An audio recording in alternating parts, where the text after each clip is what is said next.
Now we're going to look at a slightly harder example. So 24x squared minus 19x, add 2 equals 0.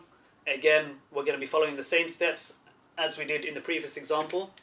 So we know that our sum is going to be minus 19x. And because we got a number in front of the x squared, our new product is going to be 24 times positive 2. So our new product will be 48.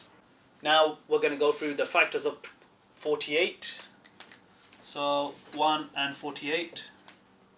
That gives us 48 as our product, but if we were to add or subtract, it doesn't give us minus 19. So we can cross this off. We've got 2 and 24. Again, that gives us 48, but it doesn't give us minus 19. So we can cross this off. We've got 3 and 16. That gives us 48, and if we were to add and subtract, add them, it gives us 19. So we could try putting our signs in. So because our sum is negative, that's going to go to our largest number. So that's minus 16. And because 48 is positive, 3 will also become negative.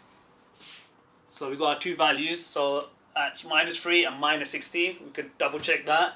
Minus 16 take away 3 gives us minus 19. So we've got a sum.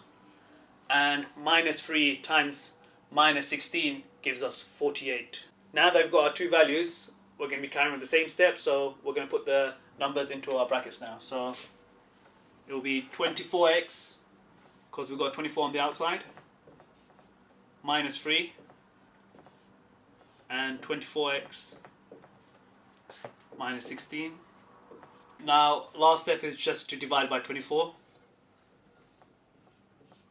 Now we have to get rid of the 24 at the bottom, and to do this, just like earlier, we're going to factorize these two brackets. So to find a factor in both of them, they both share a factor of 3. So we can have 3 on the outside, and 3 goes into 24 8 times, so it'll be 8x, and 3 goes into 3 just once. And in this example, we know that we can take 8 is a factor here, so we'll have 8 on the outside. And 8 goes into 24 3 times, so it'll be 3x. And 8 goes into 16 2 times. And all this will be divided by 24. We know that 8 times 3 is 24. This will cancel out, and we'll be left with 8x minus 1 and 3x minus 2 equals to 0. Now at this stage, just like earlier, we've got to find out our x values. So we've got to find two numbers that will give us 0. So if we look at the first bracket here, 8x minus 1 equals 0. If we just rearrange this, so 8x equals 1, x equals 1 over 8. That's our first value, x equals 1 over 8. And our second value, 3x minus 2. If we just rearrange this, 3x equals 2, x equals 2 over 3.